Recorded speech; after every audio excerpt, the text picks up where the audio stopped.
The Rebel Capitalist Show. All right, guys, it gives me a great deal of pleasure to welcome someone back to the Rebel Capitalist Show, my good buddy in the gold space, Ronnie Stoeferle. Did I get it right, Ronnie? That was almost perfect. Thanks a lot, George.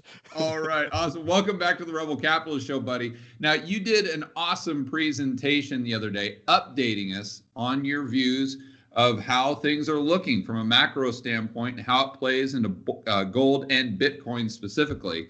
So let's just dive into that. And can you give us kind of the 30,000 foot level of what you went over in the presentation, and then we'll get into the nitty gritty. Sure. Well, the title of the presentation was All Roads Lead to Gold. And I heard Kirill Sokolov said that once in a fantastic presentation.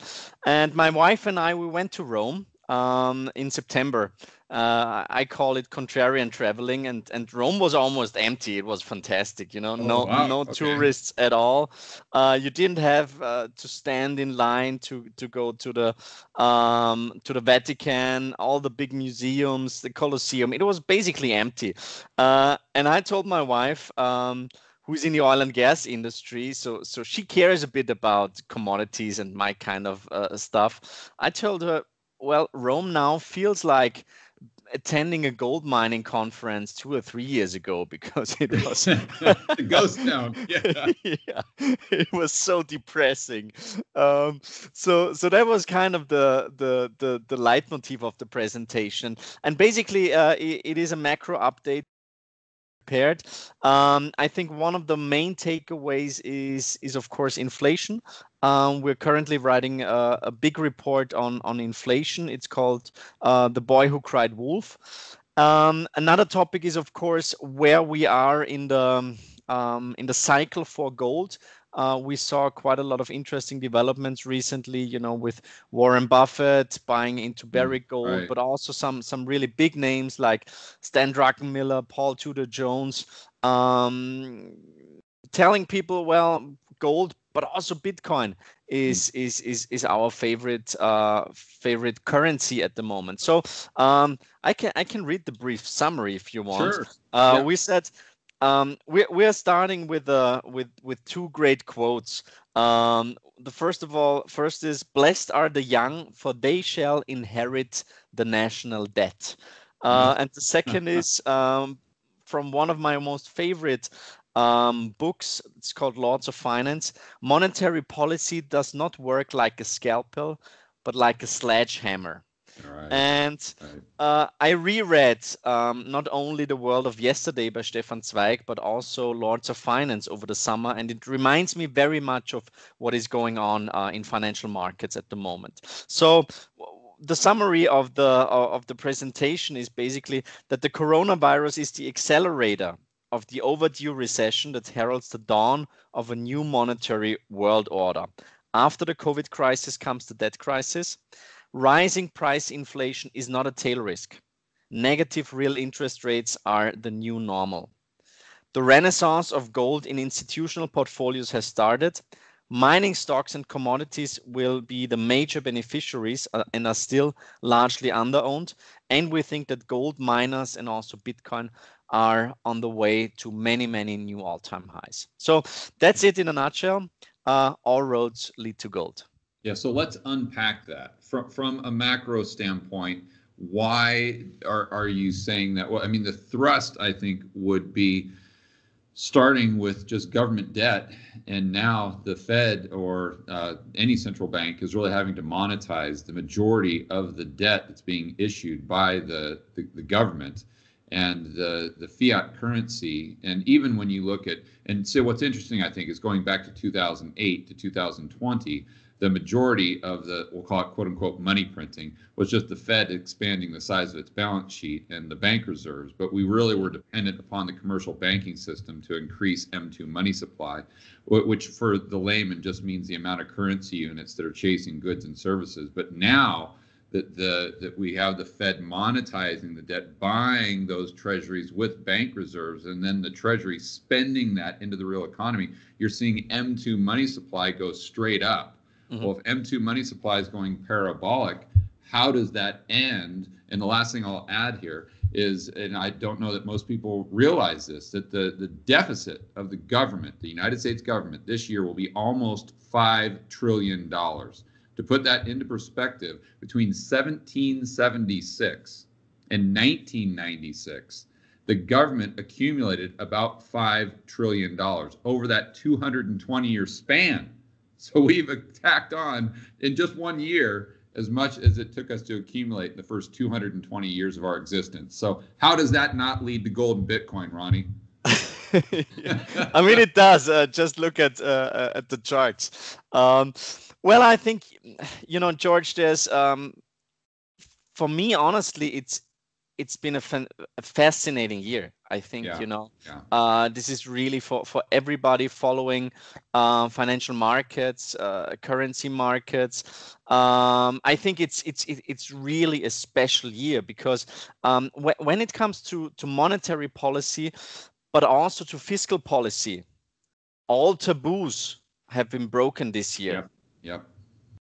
I think that, just the fact that MMT is nowadays something where basically everybody says, well, let's just give it a try. A couple of years ago, that was just the wet dream of some left-wing economists sitting in their ivory towers. Right. Now it's really going mainstream. And Stephanie Kelton, I think she will become one of the most important economists. So I think, in German, there's the saying, ist der Ruf erst ruiniert, lebt es sich ganz ungeniert. The translation would be, once your worldly reputation is in tatters, the opinion of others hardly matters. I don't know if you know that quote, but it reminds me very much of fiscal policy, but also monetary policy. We have reached a status where basically nobody cares anymore about those numbers. You mentioned the US budget deficit. Who can really understand and comprehend those numbers? Is it 5 trillion, 6 trillion, 10 trillion? I mean, what is the big difference? So I think that was really one of the major changes this year. I think the narrative surrounding deficit spending has completely changed. So there are no deficit hawks anymore. And right. Over here in Europe, for example, the French said, well, when the whole thing is over, we won't go back to the Euro Stability Pact. There was the Maastricht reference value of 60%. Now we are going to 102% next year. And basically, every country says, well, those stability criteria that we once implemented, and they were basically something that we promised our citizens when we introduced the euro. And Ronnie, you're talking about a debt to GDP ratio, right? Yes. Okay. 60% debt to GDP ratio. So I think there are many signs that taboos were broken and that we are starting with a completely new chapter. Now, when it comes to monetary policy, at my presentations, I often show this fabulous book. It is called Modern Central Banking Simplified. I don't know if you came across this one. So is that a joke? Simplified. So it shows Van Bernanke. No, I haven't seen that. Well, and it says the US government has a technology called a printing press, or today its electronic equivalent, that allows it to produce as many US dollars as it wishes at no cost. No cost. And I like that last part, at no cost. And I got this book when I still worked in a bank. Somebody just sent it to me. I don't know if it was a reader of the In Gold We Trust report. And I said, well, it looks interesting. And I opened it and I said, well, Modern Central Banking Simplified. It says, print money, print money, print money, print money. And on the last page, it says, keep on printing. Best thing about it, it sells for, I think, $10 on Amazon. So this guy writing this book, he's a great businessman. But, I think that this year basically showed us that the central banking is basically it doesn't work anymore. I think that we're now really moving from financial QE to fiscal QE. I think this is the second big step that we saw, and Russell Napier did a tremendous amount of work on that. Basically says governments try to circumvent the money creation. It's going away from commercial banks, and now basically due to government guarantees, the government is more and more taking over the control of the money supply. And you mentioned M2. It's growing at a much, much faster pace than even in the 1970s, which was highly inflationary. So from my point of view, inflation will really become one of the most important drivers for investors over the next couple of years.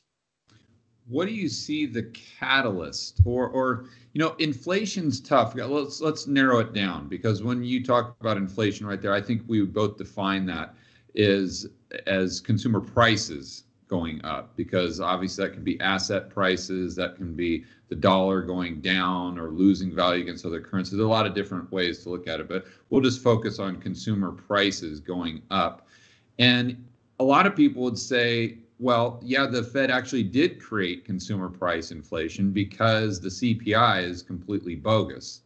And then there would be other people that would say, well, they might have created inflation to a certain degree, maybe the 2% that they'd admit to, but they didn't create hyperinflation or something like the 1970s. So why can't, if they could do QE for the financial industry, why can't they do it for the average Joe? Why can't we do QE for the people? If we can bail out all of the big banks and the hedge funds, which they did, why can't we bail out the average Joe by just sending them $2,000 or $3,000 a month? And I think that you and I understand that that would most likely be more inflationary because it increases M2 money supply directly, what you were talking about earlier with the government just going around the commercial banking system. But I don't think a lot of people really understand how that works. They just think that QE is QE, and whether it's bank reserves being increased or them sending out stimulus checks, it's really the exact same thing. But helicopter money is much, much different. So, and I'll say one more thing here, and I'll let you take the ball and run with it.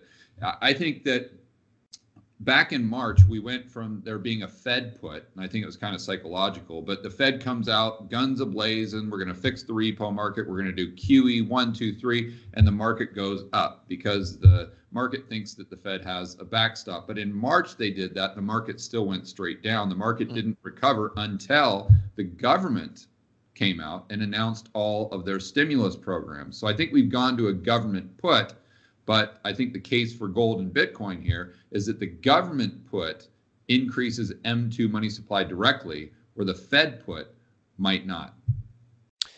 Yes, well, I think that the big difference 2008, 2009 compared to 2020 is, first of all, that the measures taken by central banks were much quicker being introduced and much more aggressive. But this time around, we also saw massive fiscal stimulus. Right. Very, very quickly. I think this is really the big difference. And those numbers are staggering. I mean, so far, monetary and fiscal stimulus this year has been $33 trillion US. So those are really, really big numbers.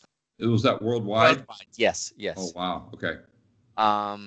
So those are really big numbers, and if you for example compare inflation expectations, tips, whatever, if you compare it 2008, 2009 to spring of 2020, you can see that inflation expectations got up much faster than in 2008 and 2009. So I think for the next crisis, whenever it will happen, I think it won't be a liquidity crisis. It will rather be a solvency crisis. I think at some point investors will really start questioning balance sheets and credit ratings. So after the COVID crisis comes the debt crisis. But coming back to your question, I think that first of all, we should not forget that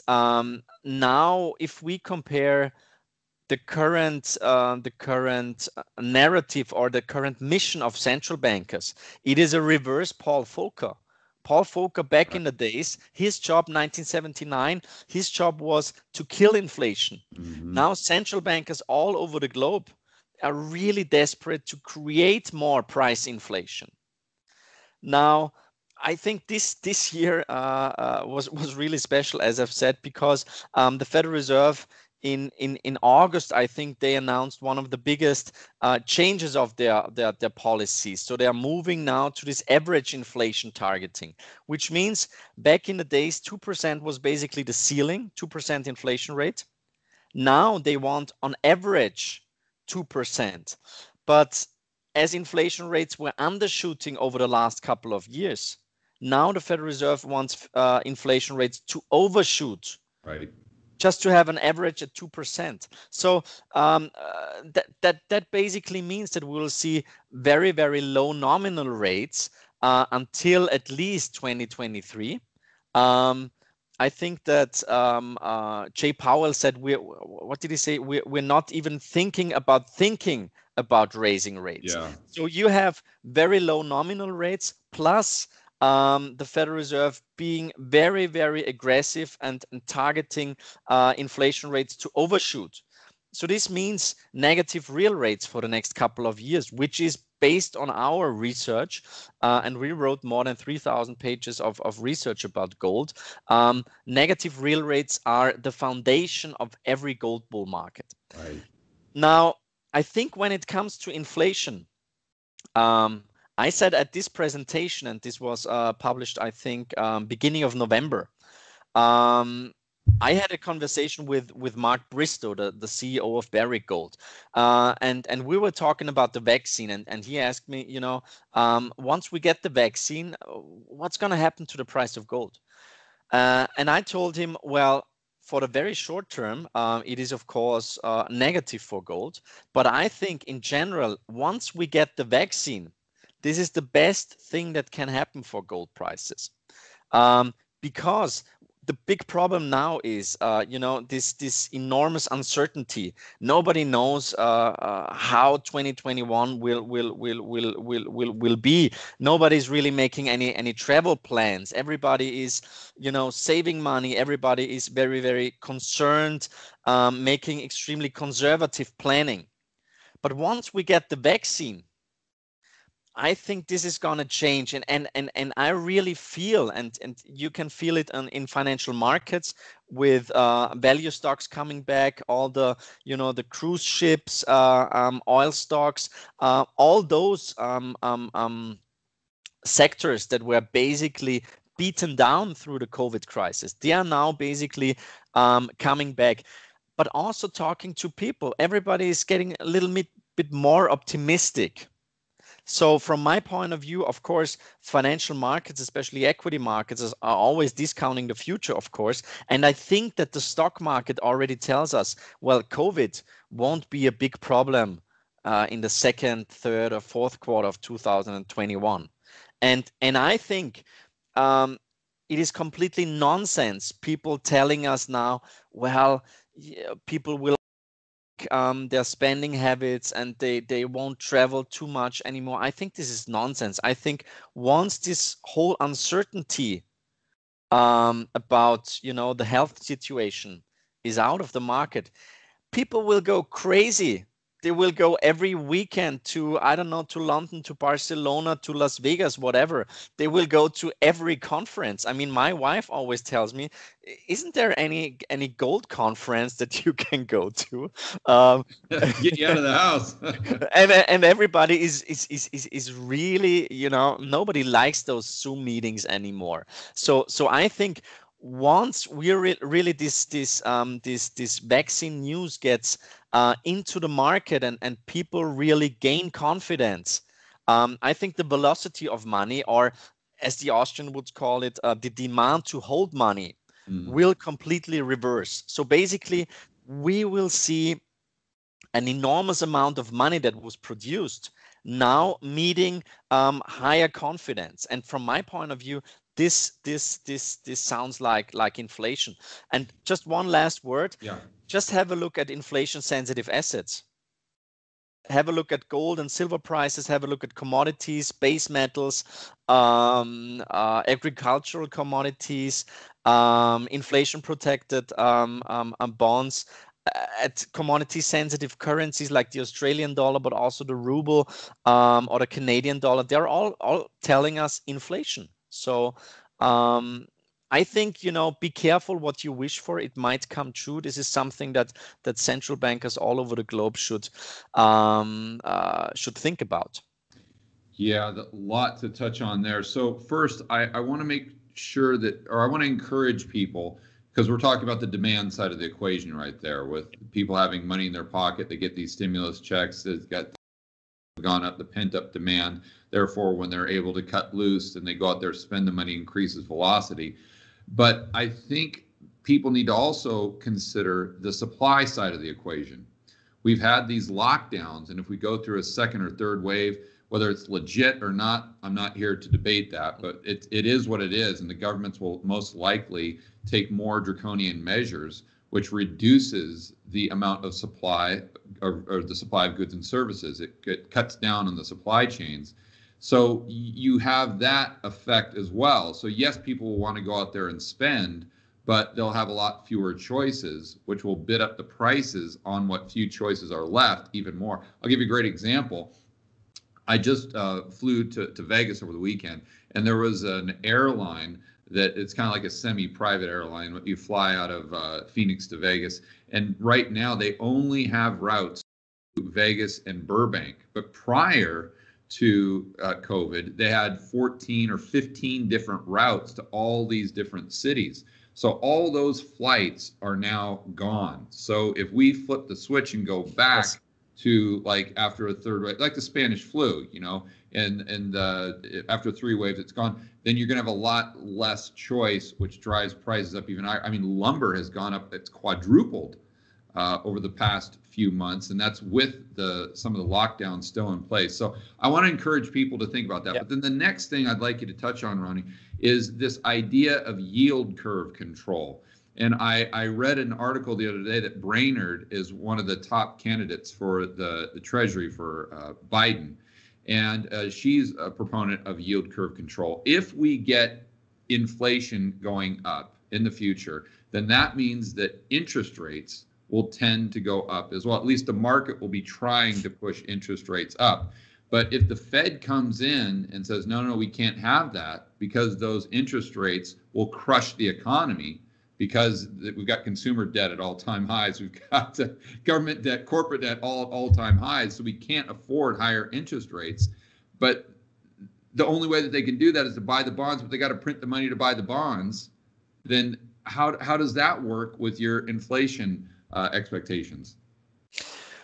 Well, I think if people at some point should realize that real rates are deeply negative, right. And at the moment there's, I think, 17 trillion of bonds trading at negative yield, so it's a guaranteed loss.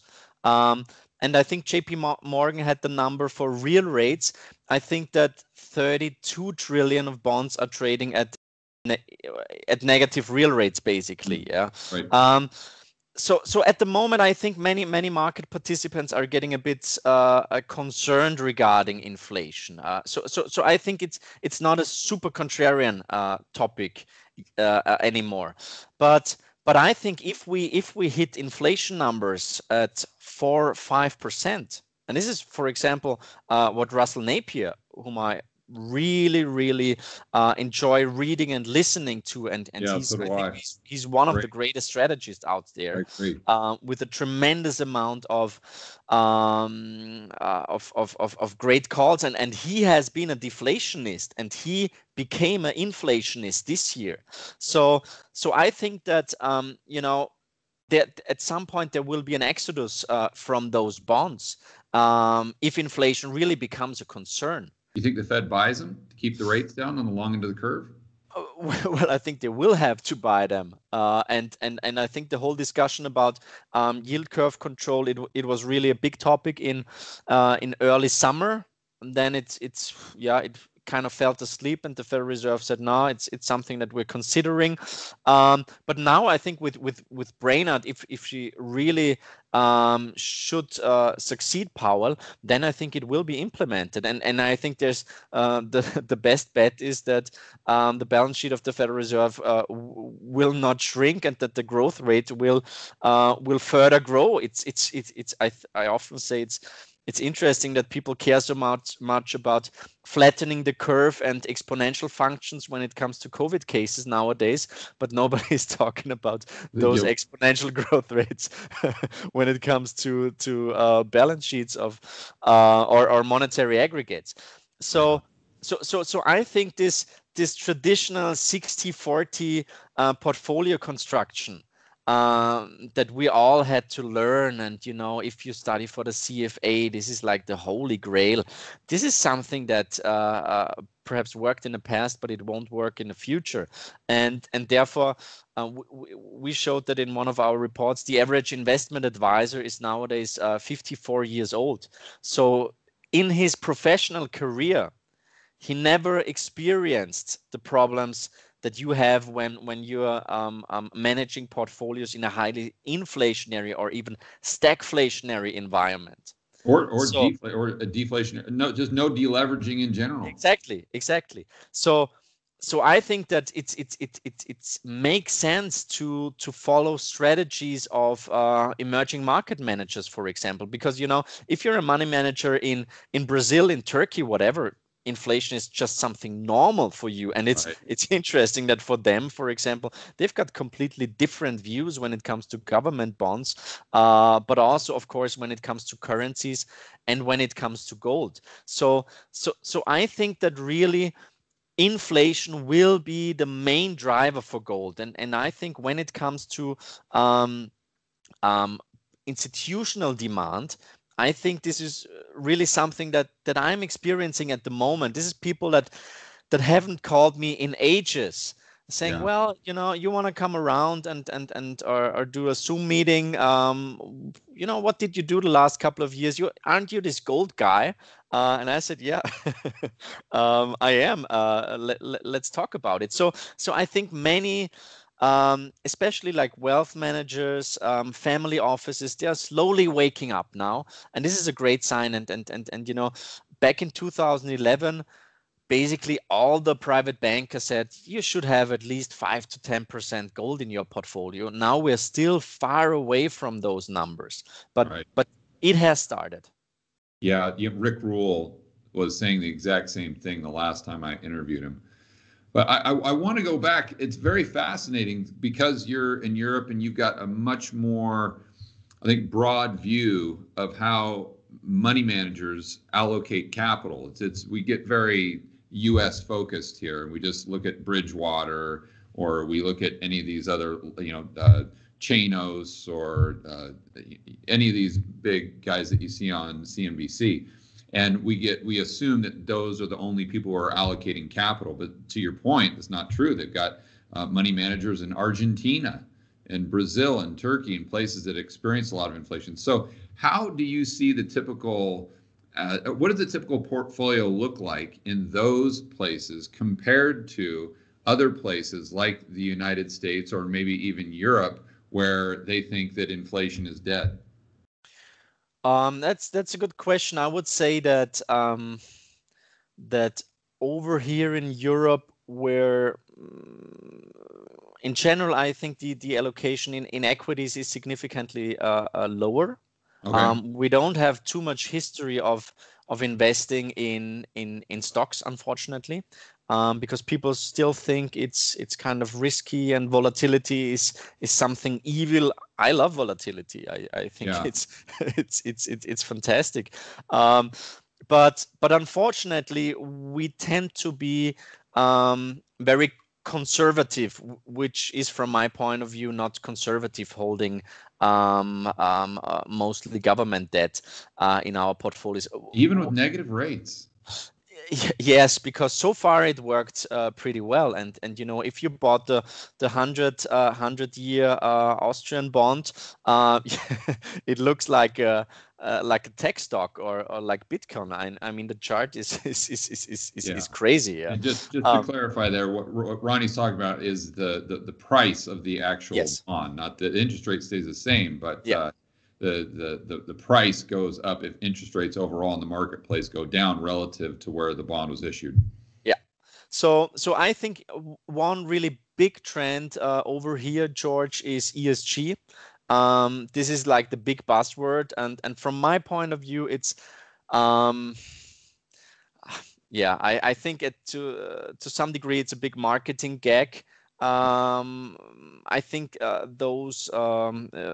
this whole greenwashing things that I'm seeing, it concerns me. I think that in general, if you have to do if you're investing in commodities, you're a bad guy.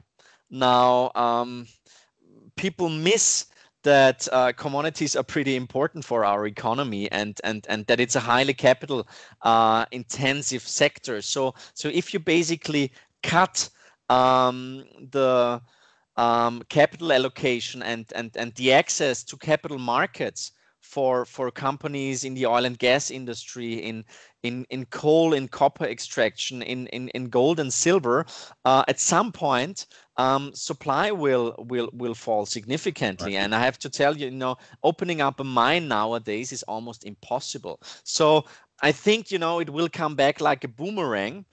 Because supply will diminish and prices will skyrocket. So ESG is a big topic, has massive consequences.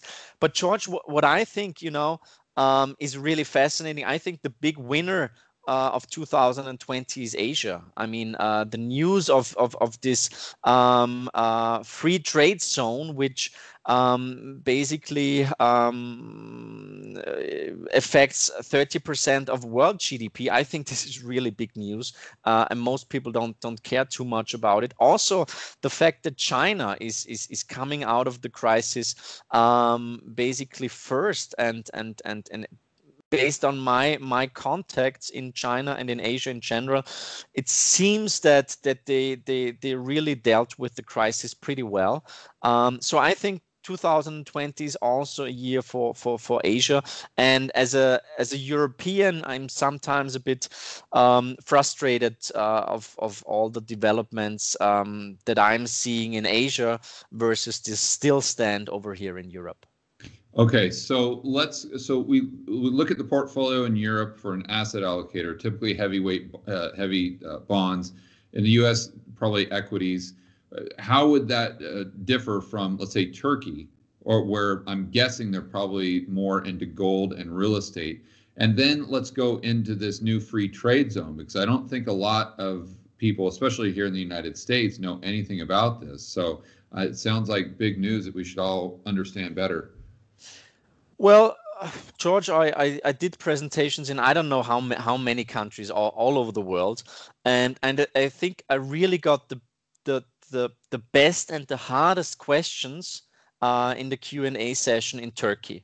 Really? Those people, they know everything about gold. It was Huh. really fascinating, because of course, I mean, if you've got such a weak currency, and if inflation is such a big topic for you, obviously you care about how to save money in a sound currency. And I mean, it's no Right. coincidence that gold, but also Bitcoin, are, you know, the perception is completely different in Venezuela or in Argentina. So I think that countries like Turkey have got a completely different culture when it comes to gold, but also over here in Austria and in Germany and in Switzerland. If you have a look at the numbers, the typical gold allocation is higher Mm. compared to the United States or the UK. And I think that, you know, over here we are still, our monetary DNA is still affected by the hyperinflation. Really? While Wow. in the US, I think the Great Depression, which was deflationary. And I think everybody should read Murray Rothbard's book about the Great Depression, because Yeah. it tells the real story. But I think this explains why you're getting from your aunts or from your grandparents, why you're getting little gold coins or silver coins, yeah, for every birthday or Christmas and so on. So this is definitely, for us, it's just normal to have I don't know, 10-15% in physical gold. Okay. Yeah, that makes a lot Now of sense. coming back to Asia, it is called the Regional Comprehensive Economic Partnership, and they started negotiating already in 2013. And now basically announced that they will sign it. India is not participating yet, but they might at some point if perhaps the government should change. And this is basically the world's largest free trade agreement, representing 30% of global GDP without any US involvement. And now, I don't know yet what the monetary gains will be, but of course, the political gains are enormous, because normally countries that trade with each other kind of like each other and don't fight wars. So it will definitely. I think it's a big step, and George, we're writing about the de-dollarization of the world, this really big trend for many years already, and I think, you know, free trade agreements, but also bilateral accounting between countries, you know, circumventing the US dollar. I think those are all signs that probably the best days for the United States might be behind. I mean, we'll see. I just one thing regarding the whole polarization in the United States. I just read this number and I couldn't believe it. According to a poll by Rasmussen Reports, 34% of voters believe that a civil war is likely in the next 5 years. Now, of course, this is super pessimistic, but it tells you a lot. I mean, 34% in the United States think that a civil war is possible in the next 5 years. Yeah. It tells you quite a lot, and it seems that it's definitely a rising tail risk. Oh, absolutely. Absolutely. And, you know, I'd like to get your opinion, because you travel so much and talk to so many, not only high net worth individuals, but money managers.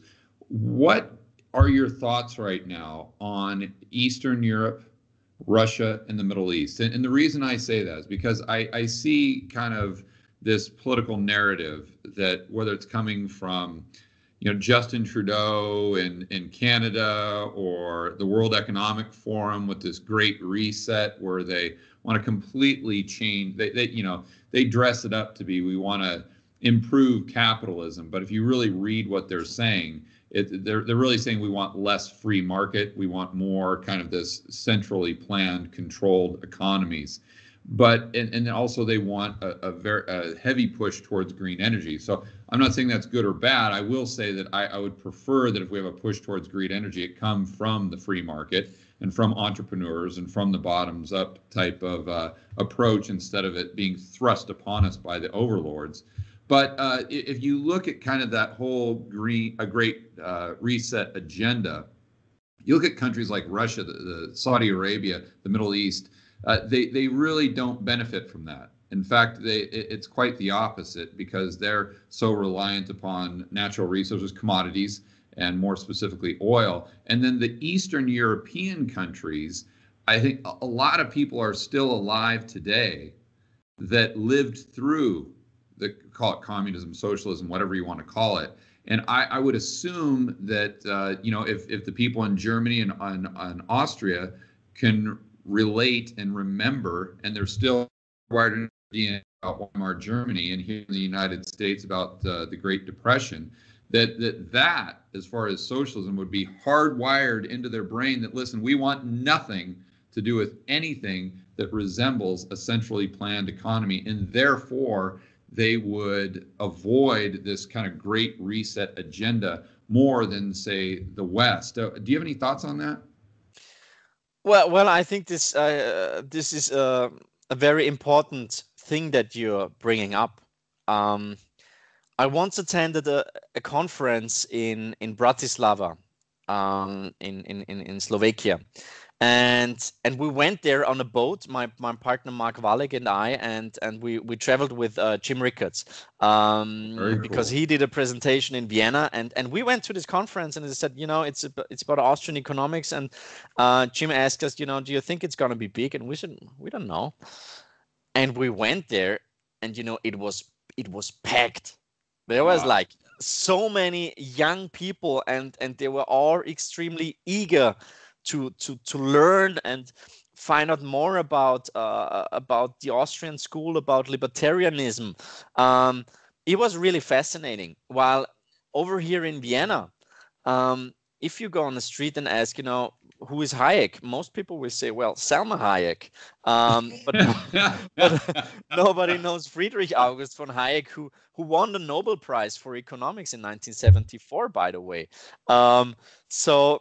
So it is definitely something that I'm experiencing. We're attending lots of conferences, organized by libertarians, by Austrian economists in Eastern Europe. If you go to Poland, if you go to Prague, wherever you go to, the crowds are, first of all, they're much younger than over here, and they're bigger, and they're really enthusiastic. And it just tells me, well, they know how socialism feels, and they want, they want capitalism. They want to be free. They want liberty, and they want to have a better life, and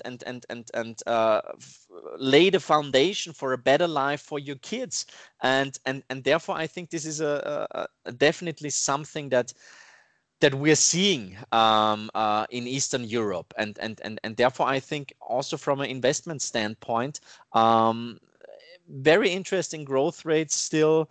I think the most of the companies are doing a tremendous job. I'm seeing cheap valuations. I think that when it comes to emerging markets, Eastern Europe is probably something that many investors tend to forget. Everybody's just focusing on Asia and Latin America, perhaps, but I think investors should have a closer look at Eastern Europe. Now, when it comes to the Great Reset, first of all, I couldn't believe my eyes when I saw that the title of the 2021 conference is the Great Reset, and I wrote an email to my friend Willem Middelkoop, who wrote the book The Big Reset a couple of years ago, and I said, congrats, your sales numbers will probably skyrocket.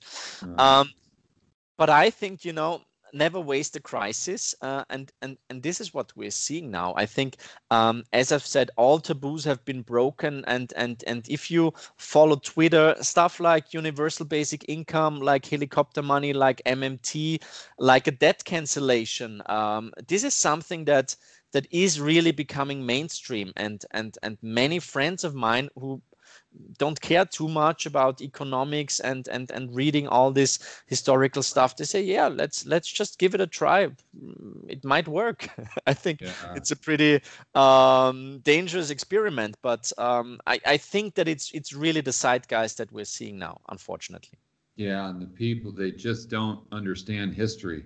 They don't understand the downside there. They can only see the benefit, and they completely ignore the cost.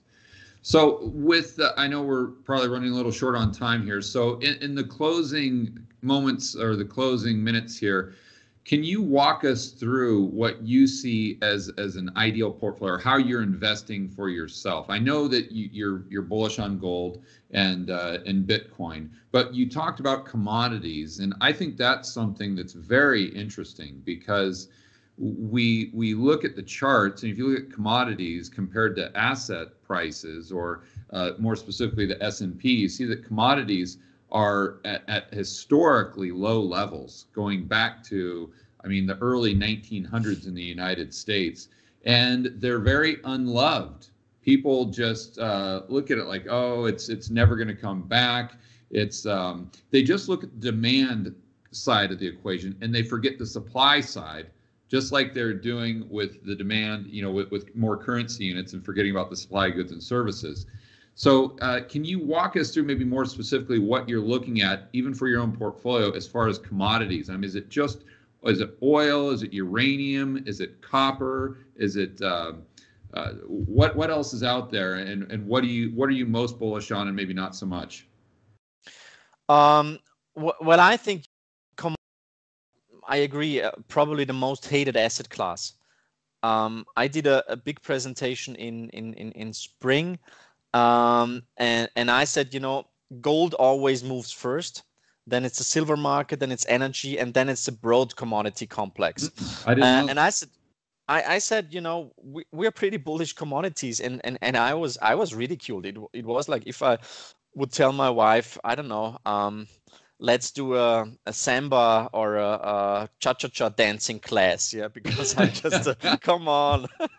I mean, that's such an absurd idea, and that confirmed my view, and I think that a great investment, it shouldn't be easy at the beginning. It should really hurt in your stomach and perhaps give you a sleepless night. And buying commodities in spring wasn't too easy, and now we're seeing copper prices doing very well. I think a correction would be good for the market. Actually, we're seeing agricultural commodities doing really well. We're seeing the energy markets really waking up. I mean, oil is trading above $40, and we're still, demand is still pretty weak, and we're still kind of in the worst recession since the Great Depression or whatever. I wonder where oil will be trading when next year everything is going crazy. And I honestly, I have to say I'm super excited about the next year. I think it's going to be a crazy year because people will try to compensate for what they missed this year. I think once we've got all this uncertainty that I described, once it's out, I think savings rate will plummet. I think people will just want to make up for all those things that they couldn't have in the year of 2020. That velocity skyrockets. And who I talked to who agrees with you wholeheartedly is Townsend. He's been talking about that as well. Our buddy Eric Townsend with Macro Voices. And so if we go really from monetary QE more to fiscal QE, that should really be positive for commodities. Politicians will come up with so many new deals, a Green New Deal and infrastructure New Deal, whatever New Deal. Then I think commodities are super underowned. I don't know any big asset managers that really are invested in commodities at the moment.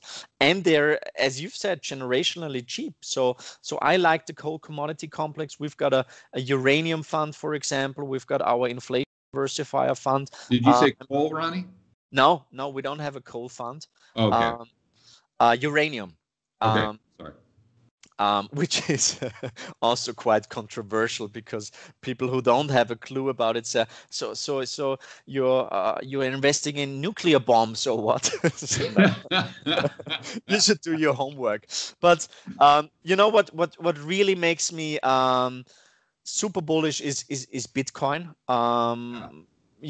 A friend of mine, and this is, I thought it was really fascinating because over here it took us basically 3 years to launch our crypto fund, which combines digital and physical gold with an options overlay. So we use the enormous volatility by writing options, which really makes sense in highly volatile asset classes like silver, but also especially Bitcoin.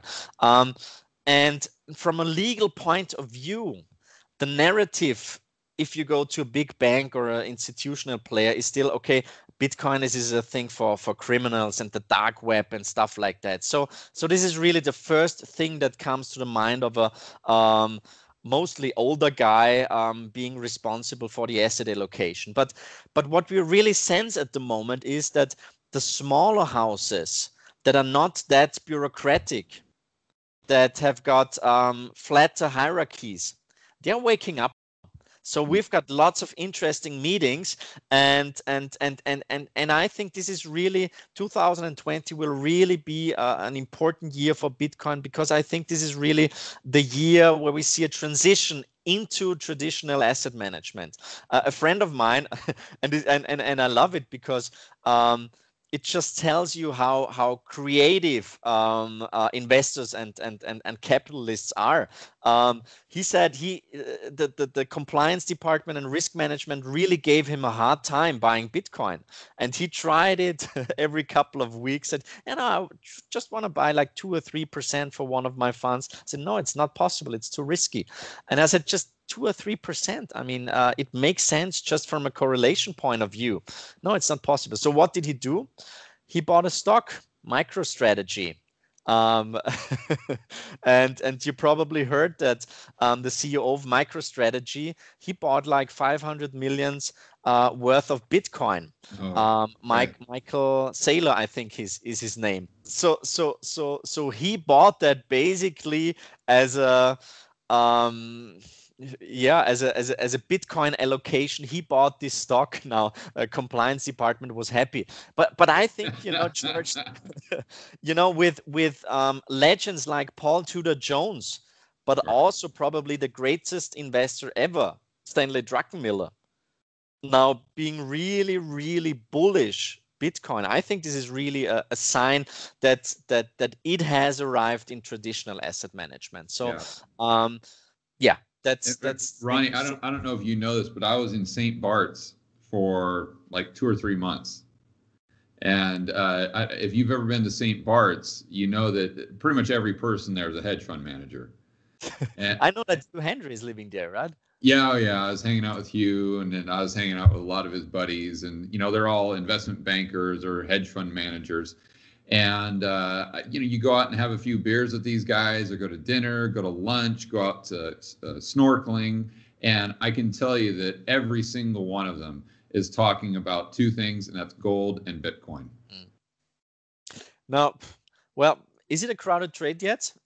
No, I don't think so. But I think it is very similar when it comes to gold, but also Bitcoin. I think we're not in this first phase of the trend, not in this accumulation phase where it's super contrarian. I think we're now in this public participation phase where people are really waking up and just one, but we're not in this parabolic move yet where everybody is going crazy and only buying private placements of some small Australian exploration companies, or all those altcoins or shit coins. They're not doing so well. It is really Bitcoin that is so strong this time compared to 2017. But really, one thing that came to my mind when I had a look at some charts, it is cracker boom, like Ludwig von Mises explained it. And perhaps on a final note, I'm sorry, I think we're talking for almost an hour, but I really enjoyed, and I hope that you too. I picked Human Action from my bookshelf, and in Human Action, Mises writes about the crack-up boom, which is Katastrophenhoss in German. He writes, but then finally the masses wake up. They become suddenly aware of the fact that inflation is a deliberate policy and will go on endlessly. A breakdown occurs. The crack-up boom appears. Everybody is anxious to swap his money against real goods, no matter whether he needs them or not. No matter how much money he has to pay for them. Within a very short time, within a few weeks or even days, the things which were used as money are no longer used as a media of exchange. They become scrap paper. Nobody wants to give away anything against them. Gresham's Law. Yeah. So I think the term crack up boom will be a term that we will hear much more often over the next couple of months. I think so too, buddy. All right, we will leave it there. Ronnie, for any of my viewers who want to find out more about what you do or the amazing reports you write with your business partner, where can they go to check that out? Well, our webpage is incrementum.li, which stands for Liechtenstein. We're publishing the In Gold We Trust report now for 14 years, published in German, in English, but also in Mandarin. So the Chinese edition will be published in a couple of days. We're publishing gold chart books. We've got a book, Austrian School for Investors. Yeah, and actually, basically all of our research is available for free because we want to inform and educate people about sound money and how to protect from inflationism. So have a look at our webpage. We're pretty active on Twitter at Ron Stoeferle, and we've also got a YouTube channel with our presentations and some interviews. All right, buddy. I appreciate your time. Can't wait to do it again. Thank you very much.